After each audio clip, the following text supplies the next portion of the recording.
Chef Dev, along with Talk about it amongst America. Pastor Archie. But we also want to talk about it amongst ourselves because we are the model. And we discuss topics and how they get to a certain tipping point. So if we do well, KCPZ, Praise 95.3. then things tip toward the godly way. If we don't do well, things tip towards a satanic way.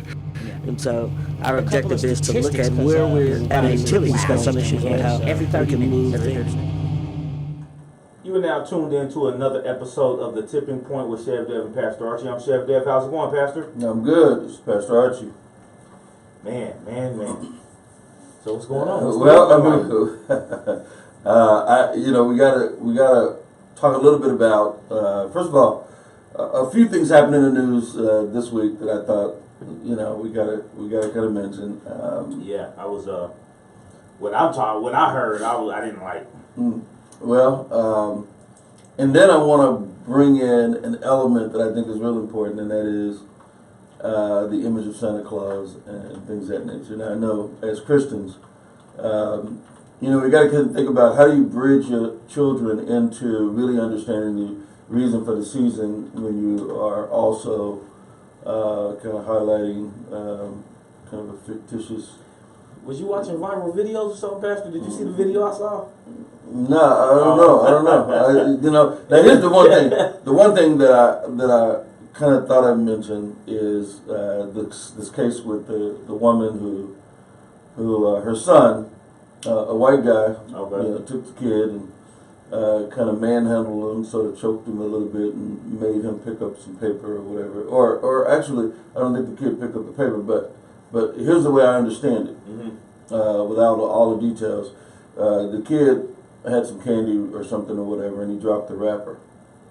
And the white guy told the kid to pick it up, and according to him, he said he told the kid to pick it up, and the kid wouldn't do it. And so he said the kid didn't obey, so he just proceeded to discipline the kid, grab the kid, and that's the one in Alabama or something, or Kentucky?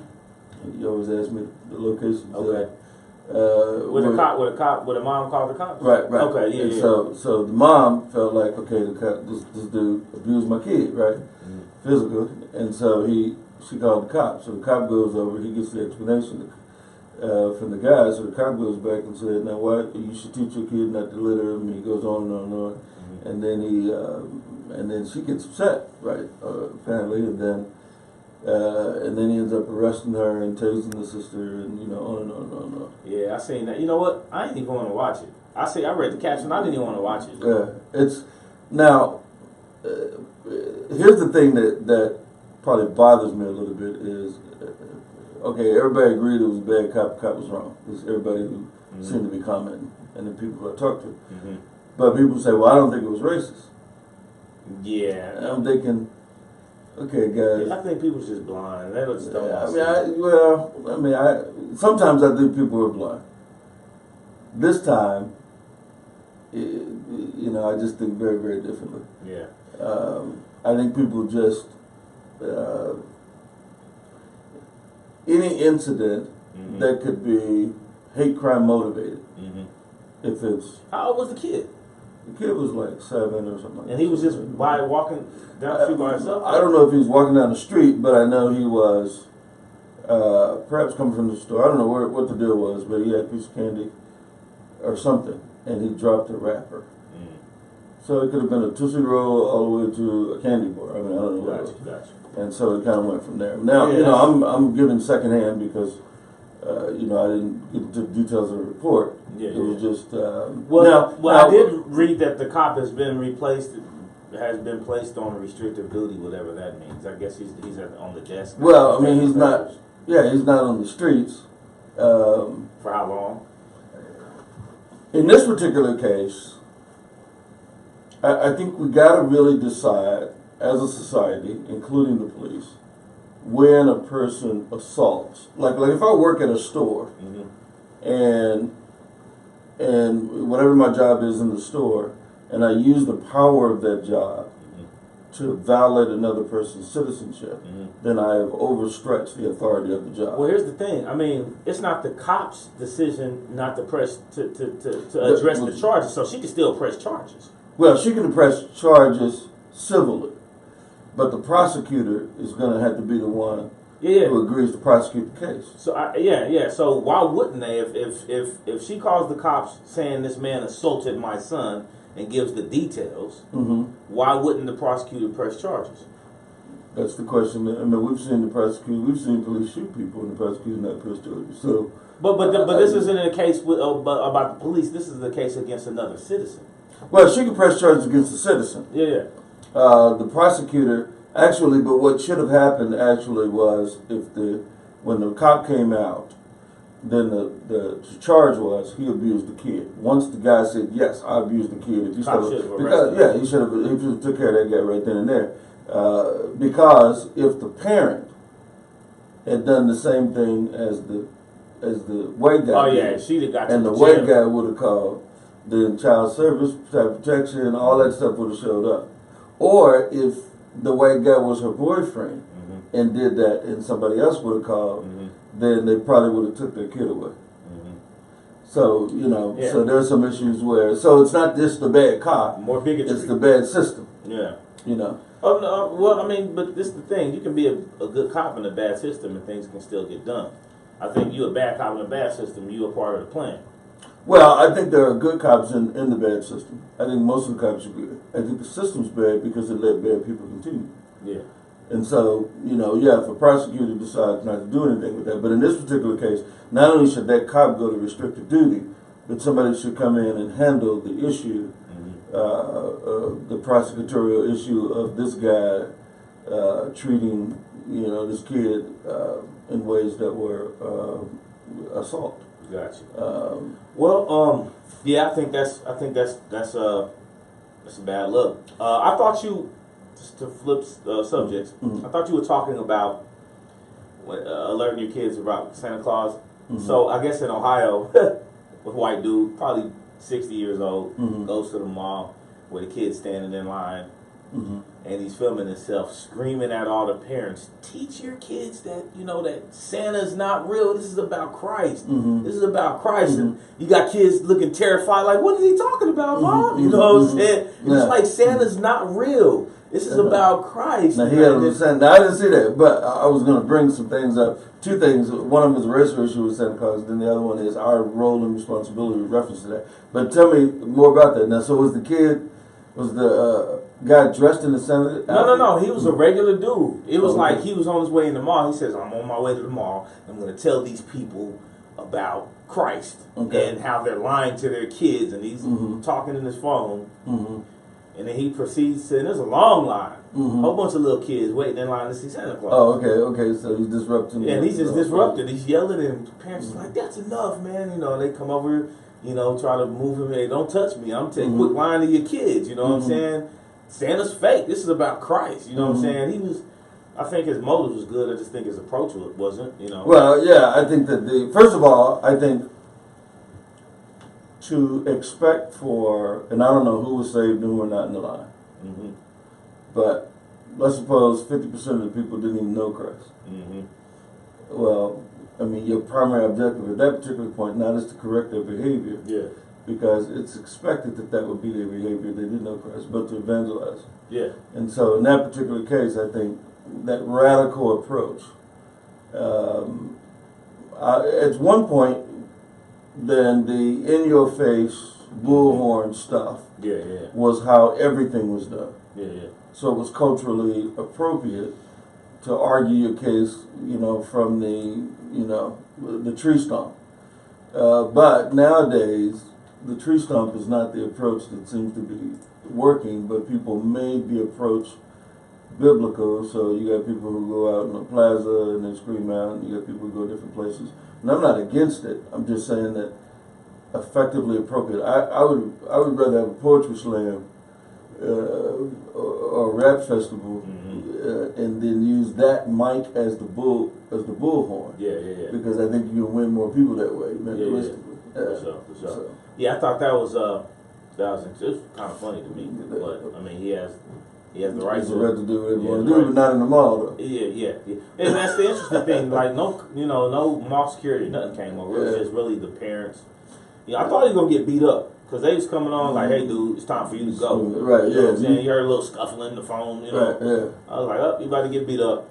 Yeah, because you can, even if, whatever your case is, you come in and you yelling at my kids, yelling in front of my kids, creating trauma. I might say, dude, Time to we're going to go. do this a different way. Now, the other issue with Santa Claus was the people who got upset because Santa Claus is black. Black Santa Claus. You know what? Mm-hmm. That's such a touchy subject. People get so, heated. Like, because you had the Megyn Kelly chick off of Fox. Mm-hmm. That was somebody opposed. Somebody said that was mad that Santa's white. She was like, well, Santa is white. You know what I'm saying? When Tim, You know? Tim Wise was kind of helping her understand. Yeah. And see, that's the kind of what one of the workshops that I do really is kind of helping people realize the impact, the oppressive impact, microaggressions. And so, yeah, I think that when you come on and you say all of the righteous good doers and everything else, like the fact that the picture of Jesus is white in America, and Jesus is not white, but whenever you get I know that there's Koreans created a Korean Jesus, and other people, Mexicans have a Mexican looking Jesus. They got Jesus. Right, yeah, and so therefore, if whites are gonna say, let's make Jesus look like us because he represents us, because we want to save him, I guess then everybody else ought to be able to do that also. Yeah. So Santa's white. He's black. He's Mexican. He's Right, whatever. right, yeah, You know he's what I'm whatever, saying? yeah. He's whatever color your parents is. And That's what brings here's the your thing to parents get me different. is that I've seen young Santas, I've seen Without old the beard. Santas, I've seen all these looking Skinny kind of Santas, yeah. and nobody. Matter of fact, I've seen some Asian looking Santas, and I've never had a complaint about Santa Yeah. until he became black Santa. I was like, wow, and I think the fact that people are blind to. This is what I want to know. Mhm. Was there affirmative action with the Santa Claus job? I don't, what I'm saying? Like, I'm cool with it being black, Right, but right. in Minneapolis, Mhm. one of the whitest cities up in this joint, Mm-hmm. in the Mall of America, They put him in there. they put him in there. Like, was he like a black dude? Or was he kind of like a No, he was just Brian Busby kind of dude? More or less a Brian Busby kind of. Okay. Yeah, like he wasn't a radical. He just. He was like, yo, what up? Right? Yeah. Nah, he was a black Santa acting like a white Santa, and I guess the kids were traumatized. You go in and you see a Santa that don't look like you, it's like, whoa, what's the deal? But because here's the deal: if people don't realize it, people say, well, that's not big of a deal, whatever. But for those who do play the Santa thing, Yeah. then most of the time, one of your relatives becomes the Santa that comes to the house. Yeah. And then you have a drunk Santa. And so, but yeah, well, So- that's a whole different story. So, but if one of your relatives play and all the Santas are white and we make Santa white in America, then that means that some people will never get Santa to come to the house. Some kids will never perceive Santa. It's just kind of that subtle oppressive element that I think, I hate to use the term privilege, but it is the lack of opportunity that that people have to experience America the same way. And the people who do get to experience all those privileges see them as normal and don't see the lack of having those things as oppressive. I wanted to do more research. I wonder how many kids was in line to see Black Santa. In Mall of America, I don't know. They kept him on. They could, the parents protested or whatever. They kept him on the job, and I he wonder how seemed many to be. white kids was asking their mom the question. I thought Santa was white, mom. Or, And and see, I would don't they stay in the line? Actually, you know what? I don't think as far as I can see, I don't think it was the kids. I know that, but if you got a 6-year-old white kid And he only goes sees up a and black he sees guy in Santa. his class, and he sees Santa, I'm I- sure there were questions. I would challenge that. You don't I think the that there was a 6-year-old question Yeah, that- because Santa is the image of the person who wears that. Santa is the beard, the hat, all that kind of stuff. I bet you that 6-year-old. But every cartoon, every I image understand that the white kid has been in contact with said that Santa was white. So Right. you don't think while standing in line, none of the kids turned around and said, Mom, I thought Santa was white. No, I don't think those 5, 6-year-old, 7-year-old kids see that because if that was the case, then every alteration of Santa, like they're not treating Santa like an actor, like that dude's an actor. But in every book where they see Moses, he looks different.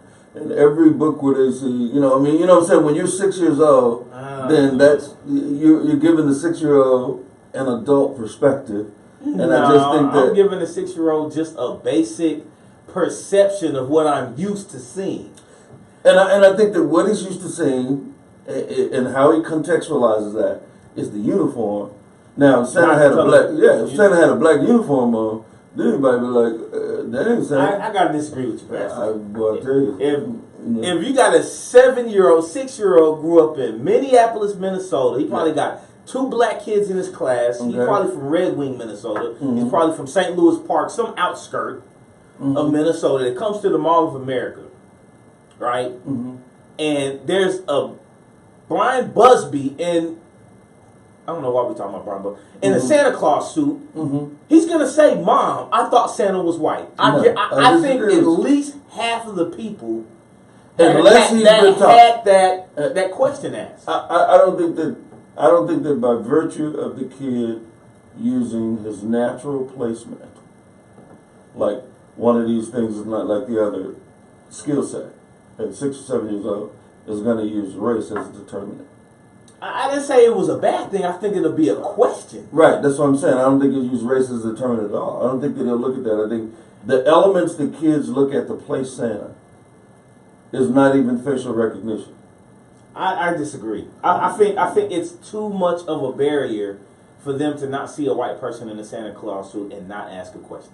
That's my opinion. In fact, that's my opinion. If you have, and I can give you the. Now we talking about a black Santa at the Family Dollar. That's one thing. No, I'm talking about. I'm talking about Minneapolis and the Mall of America. Right. I'm talking about if you went to. Heck, you can go to. I know some places where black folks ain't allowed, but a 6-year-old, like some places in Arkansas, and 6-year-olds are brutally honest. And the 6-year-old, I thought Santa was white, Mom. I think if 6-year-olds saw a Santa who was black and skinny, he would say, "I thought Santa was fat." Because if you look at the psychology of a 6-year-old, I thank you for trying to be on the positive end. No, I'm not. I just disagree. There's no way. I'm saying that when you look at behavioral science and you look at the element of what kids that age use to contextualize. Then okay, so what age kid would say, "I thought Santa was black"? When you get to 10 or 11? when you get to about 12 years old or so, and they're looking at different distinctives and contextualizing things different, then they probably would start thinking about race. It might be all right, some 10-year-olds. Shouts out to the black Santas, man. But that's dope. So here's the question: what should Christians do, black or white, do with Christmas? What should we do? The tree, we know, comes from. If you look in the book of Nehemiah, or Jeremiah rather. I think it's Jeremiah 10. It explains where the Christmas tree history comes from. And the Christmas tree was actually a tree, a process invented by the Druids. And what they would do is when they didn't have enough men in their army to fight their battles, what they would do is they would cut down the tree and put it on the stand, like a Christmas tree, and decorate it with lights and glitter so that when their enemies came, then it would look like a larger number of people. And this worked against Israel. And then what God was arguing is that how is it that you have a live God and you see them giving gifts to trees? They would put presents under the trees, they would do all this kind of stuff, and they would look like the trees were their kind of their God that they were praising, and because there were so many trees, it would scare people off. And so he's saying that these guys cut down a tree and they put it on the platform and put lights and bells on it, and then and decorate it and put presents under it, and you get scared because you think they got too many too many gods fighting on their side against your God who is alive. And so he criticizes them for falling for that. But we know that a tree is not as much a Christmas tree, but a Druid tree. Okay. Because it comes from the Druids. The Christmas comes from the words Christ Mass, which was a mass that was dedicated to a focus on Christ.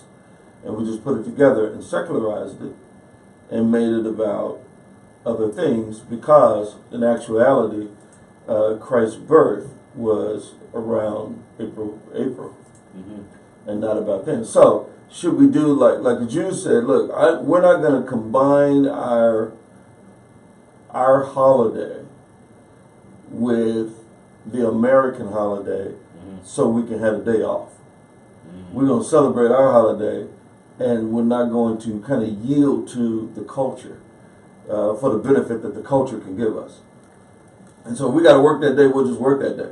But we're not gonna yield in order to the significance of our Hanukkah in order to satisfy you. But what we have done as Christians is somewhere along the way we yielded to the culture, and we took Jesus' birthday for the time that it was, and even the dedicated mass that was supposed to highlight the birth of Christ, which was a kind of a Catholic movement.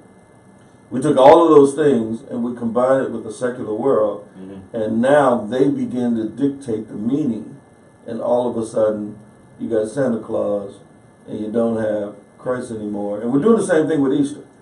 Easter, which is about the resurrection. I think it's been done. I mean, we ain't doing it now. It's just already, it's already been happening for years. Right, because what we said is we want secular people to have a say-so in how we celebrate our religious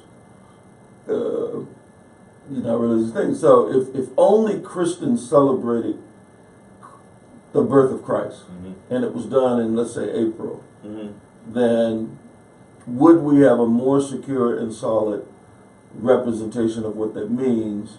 And then if the world wanted to celebrate a time at the end of the year where people go out and spend a lot of money, then they can do that. They just don't need our Christ to promote that economic stimulants that happen at the end of the year. I got you. Well, I think that I mean, it's difficult. It's walking this walk with Christ. It's difficult to walk that walk and not be a part of the culture.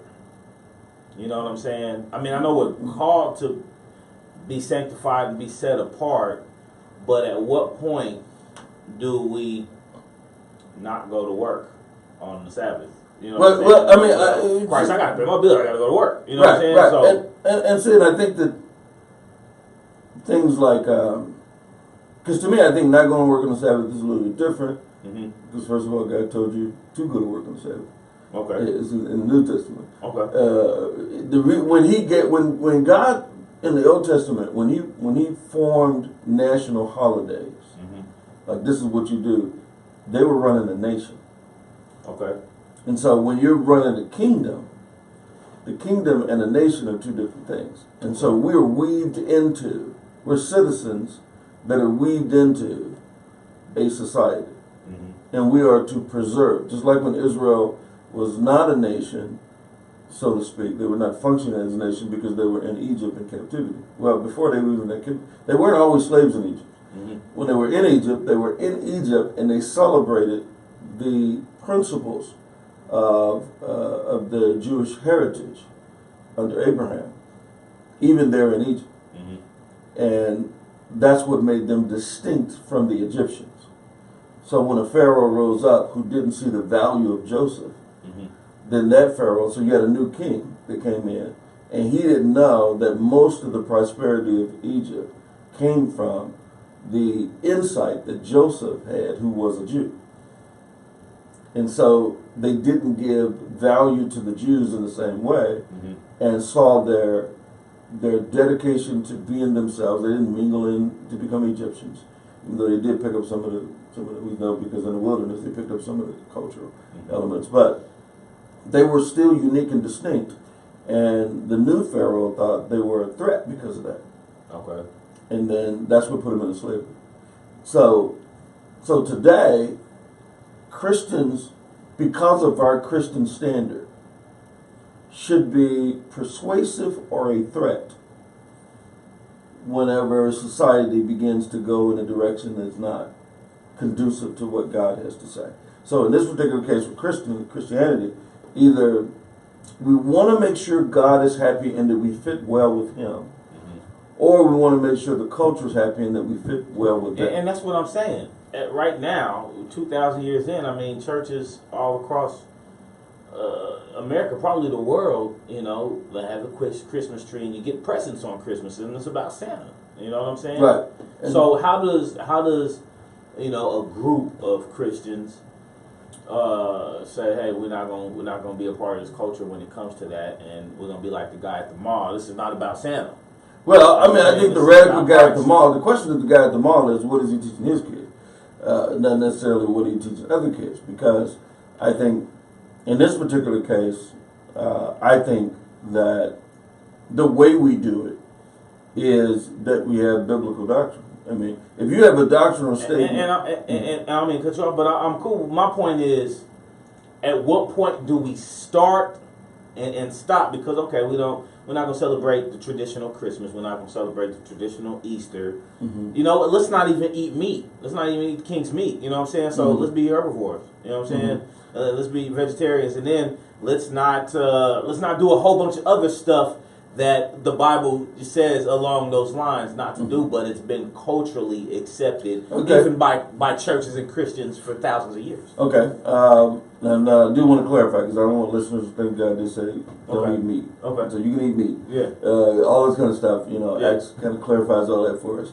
But I will say this: people will choose not to eat meat because of their love for animals.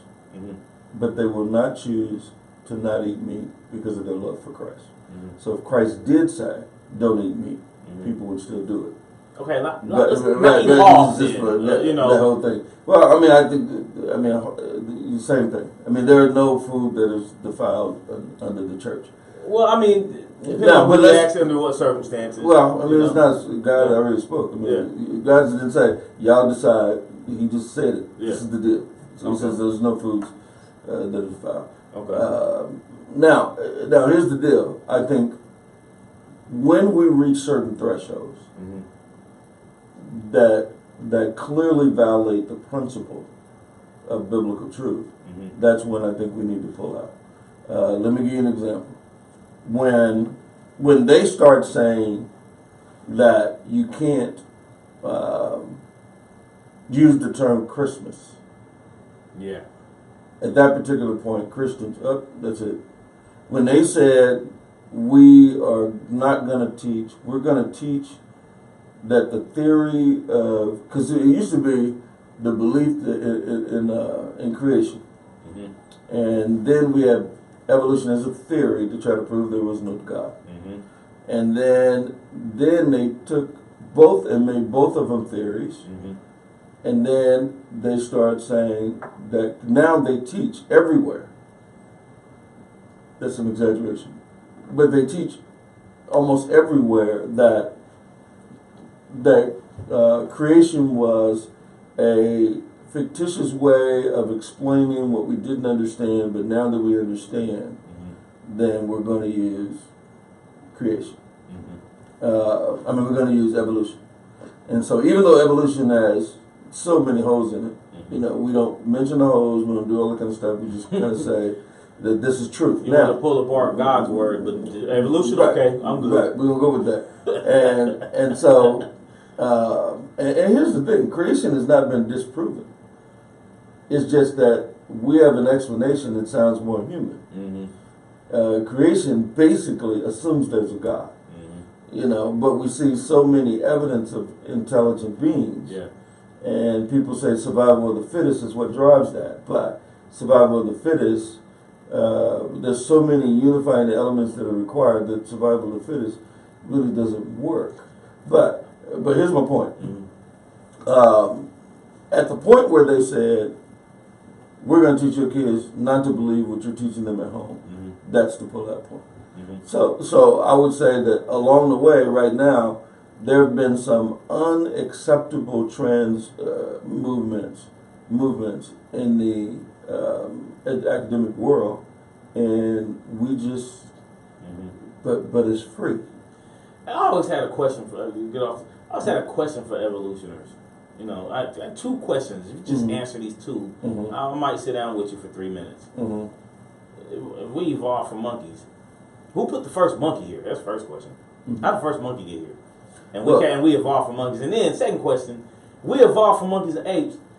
Why we stop evolving? Like, why we ain't walking up out the zoo naked? Like, oh, I'm glad I'm out of this mug, shed my ape skin. You know what I'm saying? Like, well, see, I think that there are two ways in which that would be addressed. Number one, that we are elevated cell from a single cell. So that means at one point you didn't have monkeys. All you had was a cell, and the cell was the result of some scientific mixture. Like two drips of something fell in the same spot, and then they created a bowl, and the bowl created a cell, and the cell created, in order to survive, elevated to the next thing. I mean, it was that kind of idea.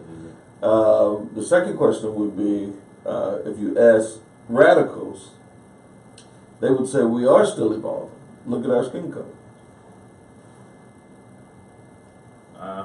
The most intelligent people have evolved furthest from the apes, and it's identified by their skin color. They're not dark like apes no more. oh. And the darkest people are closest to the apes. And So one day we will be white. Right, they're saying that, yeah. And so what they're saying is, if you keep the... I'm going to be white one day. Right, well, what they're saying is, if you track things, you got to keep the races separate, because the evolution, the growth, people who have reached superiority are white, and if they mingle with these other folks, then you reverse evolutionary growth. And so therefore what you need to do is eliminate race mixing. And that's kind of the whole ideology behind separatist movement. And all Okay, that maybe stuff. I won't give you 3 minutes. I'm good. I do something better with 3 minutes to talk about that. You know, and so, so, I mean, that was the justification for slavery and all this kind of stuff. Hey, this Chef Dev, Pastor Arch, you listening to the tipping point where you never know what we're going to talk about.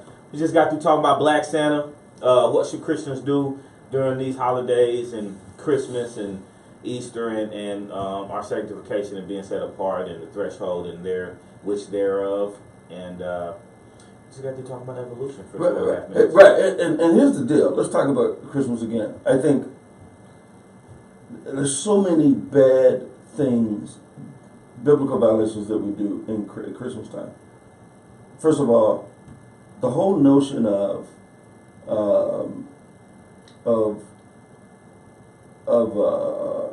getting gifts and work and all that kind of stuff kind of promotes that element of entitlement. Okay. You know, When it ain't even about us. right? It ain't never about us. Yeah, and so because Christ was born, I'm supposed to be recognized. And so eventually you have to say, let's get that out of the way. But if you eliminated that, like here's the deal: if we say it as a society, it's not about gifts. We said as a Christian community, it's not about gifts. It's about the birth of Christ, and highlighted that. Like right now, you can't even put a manger scene. You can't send a manger card to the other kids at school. So if you know, it's interesting that we're talking about this all the while. I'm gonna go buy Christmas gifts when I get off, and that's what I mean. It's just because it's a culture. It's a. Like have you a- bought Christmas gifts this year? We buy gifts, and we kind of highlight. And we are very, very strong and very committed to highlighting Christ as the primary elder. So even my youngest kids know. And so when we get them things, then we get them things kind of with their reckoning. So the question is, yes, they don't think they're Christmas gifts. Okay. They think that They're gifts on Christmas? They're gifts on celebration. So they understand that the relationship of the gifts is we're modeling Christ, the gift that Christ was to us here on earth. And so the That's notion what I'm is, saying. Like I don't want to say I'm convicted, but You know, I mean, every Christmas, I make sure, I want to get my family stuff. I want to get my son, my son's a big. And so, what does he Christmas think you get gift. it for? I mean, he knows why, but he could say, "Yeah, I know it's the birth of Christ and everything," and, What and is- hallelujah. Right, I But understand. thank you for the game. You know what When I'm you saying? say he knows why, tell me more about that. Well, I mean, we'll have a discussion. I mean, do you know what this is about? And he understands that it's Christ's birthday, and we're celebrating the birth of Christ. So, does he give gifts based on what? If he's been bad, does gifts go away? Like Santa knows whether you've been good or bad, kind of thing. No, I threaten it, but no, he still gets them. And see, and here's the deal. Most of the time, I think it's important to highlight. Listen, here's what God did. While we were yet sinners, so, and all of our imperfection, all that kind of stuff, He gave us things that we needed to enhance our lives. Yeah. And so we want to emulate that because we can't give Christ to the point we can't be God given. So therefore, we want to emulate that. We really want to do so. Talking about bad or good and all that kind of stuff is not even really the issue. I would say I am doing what Jesus did, what God did, and so because I want you to know what it's like, what it feels like to be given a gift that you don't deserve, that gives you an opportunity to enhance your life and to be better. I mean that kind of stuff. So you use it, I think, in the most biblical way.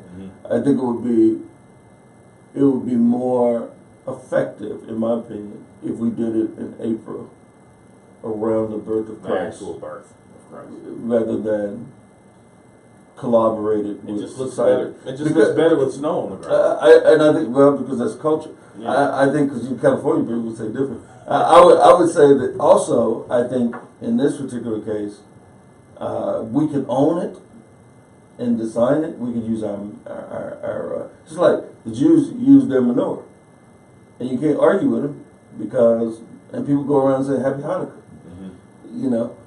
because they kept it from being secularized. Gotcha. And so therefore they can do what they want with it. And with us, they're telling us what you can do. They say you can't say Merry Christmas, you gotta say Happy Holidays. They say you can't give a card that shows Jesus on the manger, you can't show that piece. I think it's all a part of the. I think it's all a part of the plan because I think that I think it's part of our surrender. I don't think it's part of. I don't think they said we're gonna take their Christmas away from them. I think we wanted. They want to take the Christ out of our Christmas. I think that we took the Christ out of our Christmas by giving it to them. By allowing them to hold us. We didn't just allow it, we collaborated. We surrendered. We said we will give up the sanctity of our. Because remember, Christmas is about trying to close the economic books, trying to keep economy afloat, give it a year-end boost. It's the same reason why donors kind of give their money at the end of the year. It is about keeping the economy flowing in a decent way. So at the end of the year, you all your inventory, all the stuff that you do, you promote it, you highlight it, you put a lot of marketing into it, and then those who fall for it, that is a marketing scam to drive us towards that direction. And I wouldn't say it's conspiracy or anything like that. I mean, the secular world does what it does. The secular world does what they want to do. However, but what happens is we surrender the essence of our reasoning to join them in that way of life. So how does Christ feel about this? Well, I don't know how Christ feels, but I know how I would feel. I'd be like, I'd rather just not get nothing on my birthday. Straight up. To sabotage it like that. Sabotage it. You want to do it like that? I mean, I was looking at a thing where, they put the Ten Commandment out, and they erected this Ten Commandment and everything else, and these other folks went to court and argued that they need to be able to put a shrine to Satan. Right. That was in Detroit. Yeah, and so now they have this big statue Minotaur, Satan. the Satan thing. Yeah. They have it in a warehouse, and they ship it from state to state. So they go any state where anything. Oh, they didn't make it a permanent fixture? No, it's a permanent fixture downtown right now in Detroit. No, they have it it's in a warehouse now because when they had to take the Ten Commandments down, they also had to put that. No. They just want to say we can put it up and get the same treatment as the Ten Commandments. And their goal was they've made it a huge 1-ton structure, and but they haven't They didn't destroy it. They put it in the warehouse, and they're going from state to state. Doing the same thing, arguing Doing the same fact thing, that we right. want. Yeah, So they want to eliminate. They want to paganize. this world is going to Because, hell. and their argument is we just want to prove we want to make sure that people understand it's a pluralistic society. It's not just and one way, which it's is not just one way, Christ, right. like it was supposed to be. Right. And so now, if you really look back at what we've done to Christmas, we have supported that ideology. Xmas. Yeah. And we put all of it into the same thinking. And so now, Ridiculous. right. Well, I think that So now we made everybody feel good. I think it is important, like you said, you know, and I appreciate you know, transparency about the Christmas gifts. I mean, we always have that conversation, but I link it to, but not in the way that you expressed it. All right, this is the birth of Christ, and we're celebrating his birthday, and that's why you're getting the gifts. You know what I'm saying? But it's not a big it's not a big whole bunch of Christmas wrappers under the tree or nothing. I mean, I went and got my son a computer. He wants to do some gaming. We've been working on it all week. He did kind of say, "Dad, can we open our Christmas presents up on New Year, on Christmas Eve?" I said, "Bro, your present's been open all week, and we've been working on it, trying to get this gaming thing." You know what I'm saying? So it's not like, you know, wake up and just go rip open some presents. I think, you know, we passed that stage, but. But and I think that for those who have children and you want to do that, I think that is good. I would probably encourage you to use it as a teaching moment. So let me tell you why you get gifts. You get gifts not because there's a Santa Claus, not because of all this stuff. You get gifts because Jesus taught us something about giving. God taught us something about giving when he gave his only begotten son. Hallelujah. And when he did that, then he gave us the power to give without benefit, to be able to love without expecting anything back. And he gave us this while you were yet sinners approach. And this is our display of that as we celebrate his birthday. Because what I've had kids ask the question is why are we getting gifts on Jesus' birthday?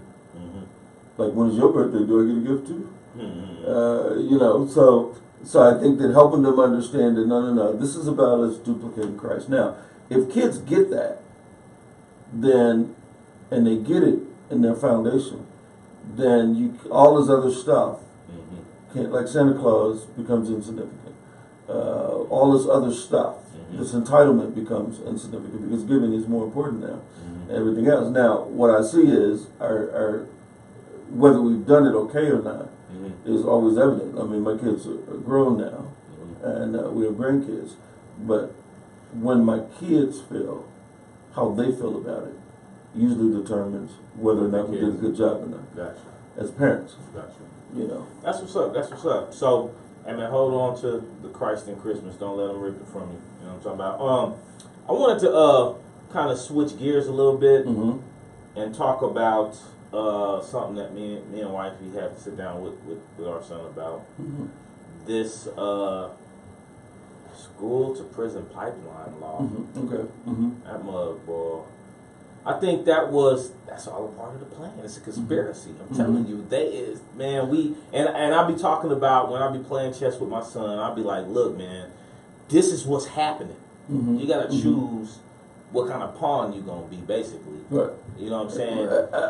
Let me say, they going for checkmate. They trying to put us back in slavery. They gonna do it if it's the last thing they do. and here's the thing. I could agree that there are some conspiracy elements in the whole prison pipeline issue. Yeah. I think the idea of they has to be clarified. Who's the they? The man. And then the second thing that we have to be clarified is the motive. Okay. Now, in order to get that right, you got to go all the way back to Nixon. Yeah. But here's the thing. I think, I'm gonna let you do that. I'm just gonna give you the surface. Of course, you know, most or if not all prisons are privatized, so somebody's making some money. I think those people that's making the money from the prison is rubbing elbows with the people that make the laws in the state or in the city or the county or whatever. And we're gonna share this money. I just need you to feed me what I need to do to get the money from the government. It's just like insurance. I can be a private practice. If I can keep you sick, the government gonna pay the bill for the bills I gotta get. You know what I'm saying? Same difference. Okay. You know? Yeah, I can say that. I don't totally disagree. I think when there was a concern. Well, first of all, a couple of concerns between who controlled the White House. Okay. I mean, the essence of all of this is really kind of still related to that because, and I think as we talked about before, white people who owned slaves wanted to count their slaves to help determine how many people they had in Congress, and then or in the Senate, and then didn't want to count them with some other elements, because they didn't let them vote, they didn't do all those different kinds of things. So basically, they were given less than because they were property ownership in one case, in another case they were people. So if I want to have more people in the Senate, then I represent more people. Yeah. But I don't want to give these folks a voice, and so they're property, so they can't vote. And so how do you begin to determine? So you start putting a value on black lives. Now what ends up happening is when you begin to argue the case, what the Republicans are really the most the social conscious party at one point.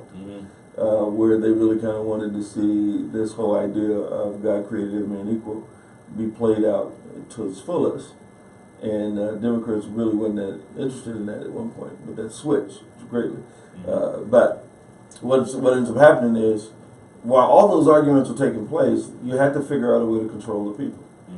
And so the strategy for controlling the people were that you have an amendment, I think it's in the 13th Amendment somewhere, where it says, people have rights, rights of citizenship, and the rights of citizenship cannot be compromised or taken away.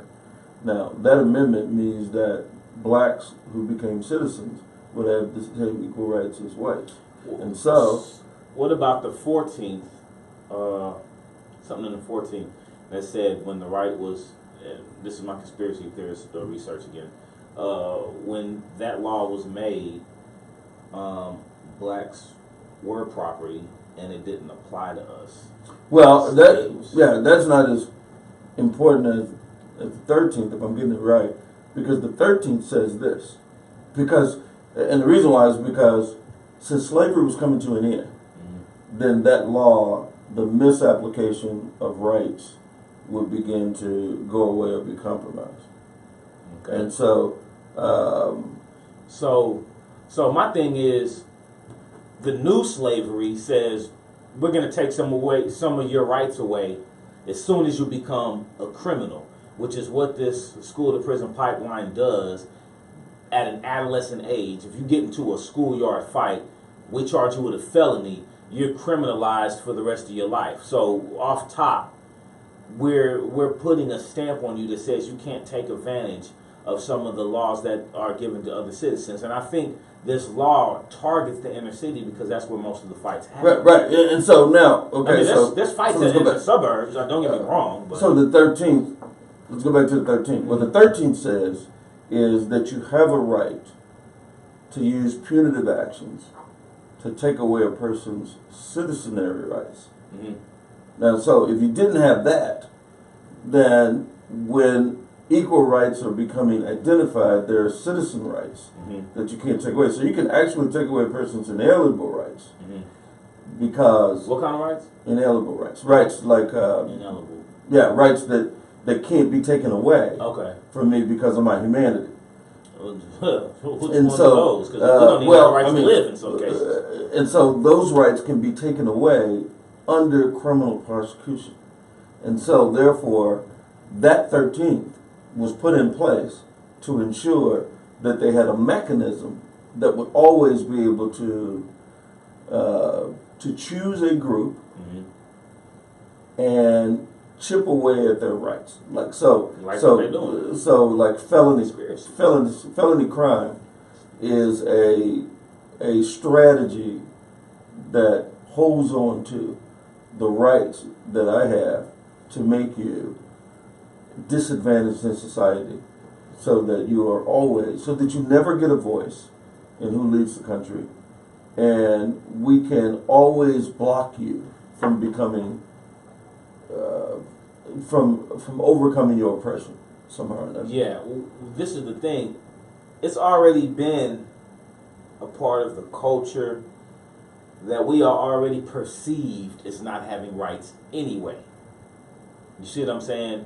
They perceive to take away our rights all the way up to the right to live by killing us, and then going back and saying, this is why I had the right to take away that person's life. And the first thing they say was, he had a criminal history.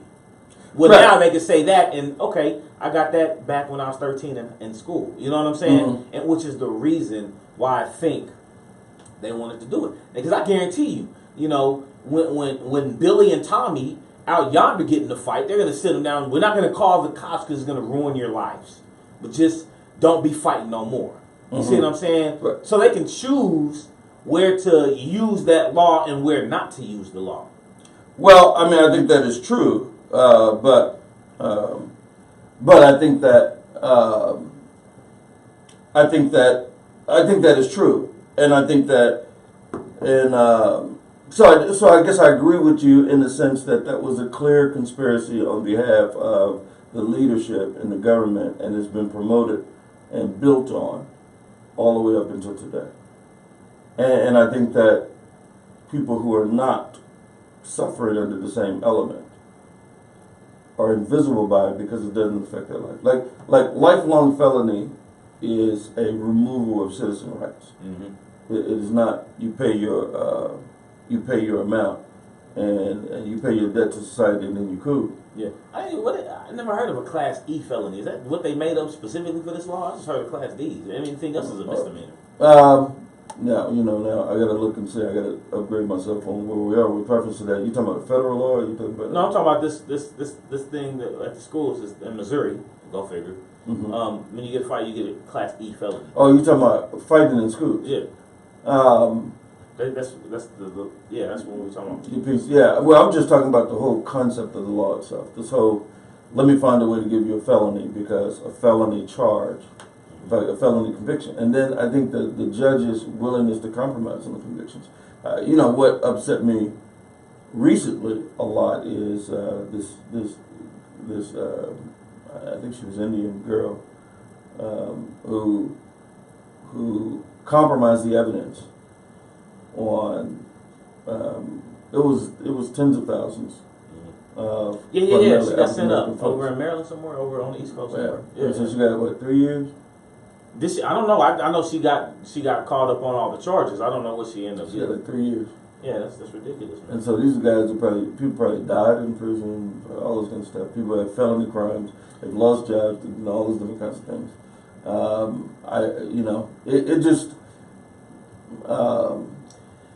I just think that I think that this world is doomed.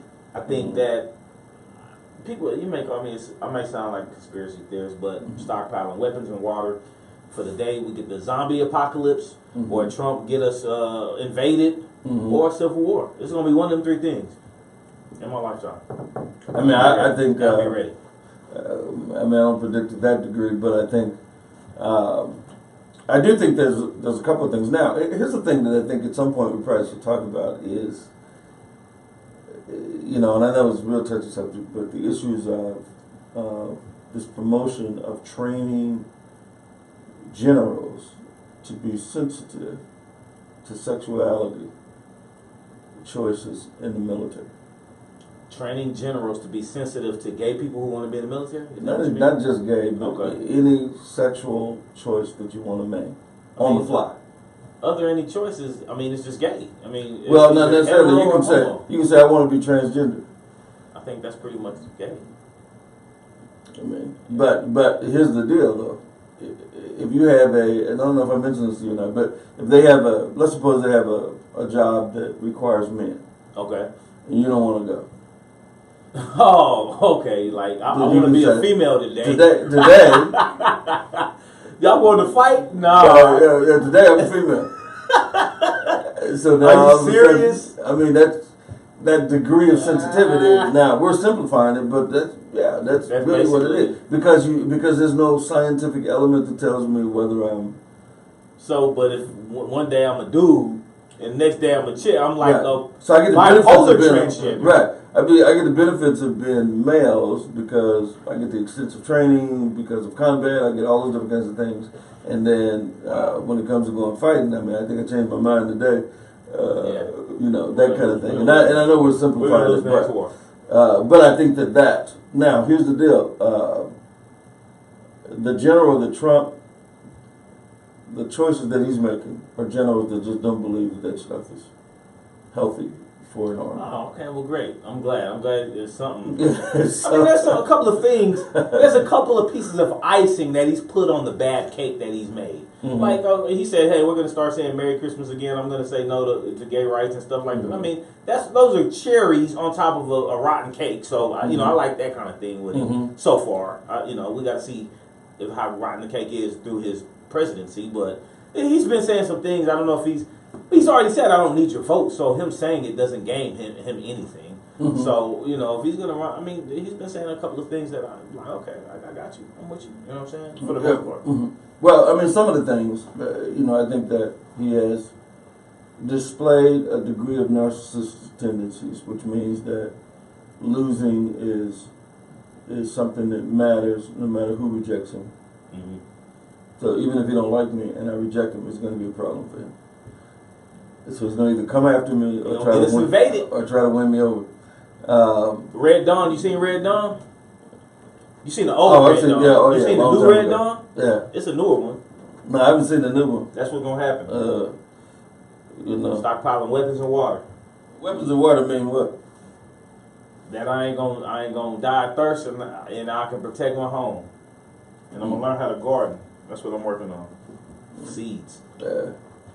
And so. But yeah, real quick, Pastor. We got about a minute. Just give us some words. Well, I would probably say that our opportunity to demonstrate godly love is at its highest when we position ourselves to duplicate Christ. That is how we love and who we love and when we love. And when I say love, I'm speaking specifically of agape, seeking the highest good for other people. And so, if we want to make Christmas a reflection of God's choice in our lives, then we can choose to give gifts. But if we give gifts, help people understand that you're not giving a gift not only because Christ is a Savior, but because God chose giving as a way to give us an opportunity to know God. And so giving is connected not only to the things that you get, but the reason why we receive this gift is so that we can have a significant relationship with God. So in my life, anybody who I'm giving a gift to should not be just a passing thing, but that should be a key to a significant relationship with them, and ultimately, all of us having a significant relationship with Christ. So we say Merry Christmas to all our listeners.